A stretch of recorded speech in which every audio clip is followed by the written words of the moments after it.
Hello, Christine. How are you doing? Hello, Donna. I'm doing great. Hey, now you're going to tell us and the audience a little bit about a meeting that you just participated on some of the latest research and discoveries in oncology and cancer. Could you tell us a little bit about what the conference was and the name of the conference? Yes, well, the ASCO, or American Society of Clinical Oncology annual meeting was just completed. And at that meeting, they present thousands of studies and pick the best ones to present at the large meeting.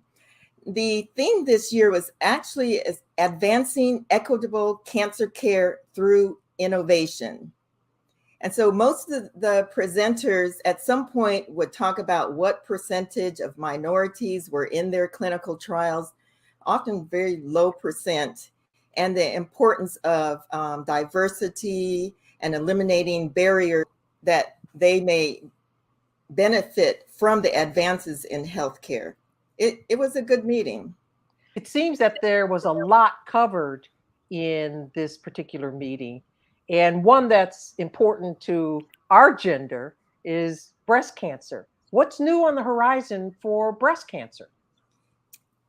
Breast cancer is traditionally treated with a combination of chemotherapy, radiation, and surgery. And when you first have breast cancer, they run tests to see whether it is hormonally sensitive, estrogen and progesterone receptor positive or negative, and Her2 new positive or negative. If all three of those are negative, it's a little bit harder to treat, even in the early setting and the advanced setting.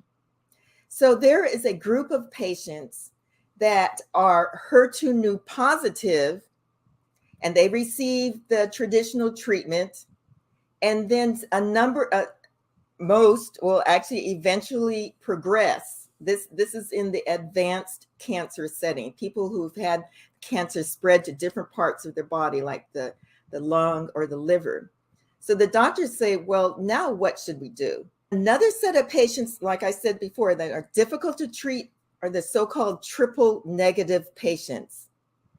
And so what they found out was that the people that were Her2 new negative at the 1+ level were actually not completely negative.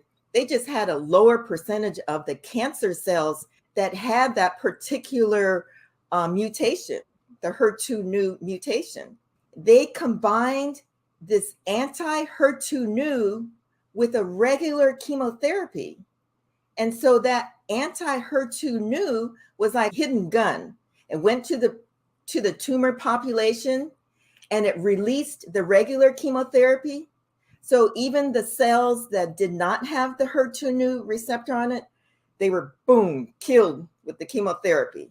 It was like a bystander effect. So you don't want drive-by shooting, but that's similar analogy for this. That is a great analogy. Now, you sent me the information about the name of the drug. I'm just going to put it up on the screen because it's a mouthful, and it is a breakthrough.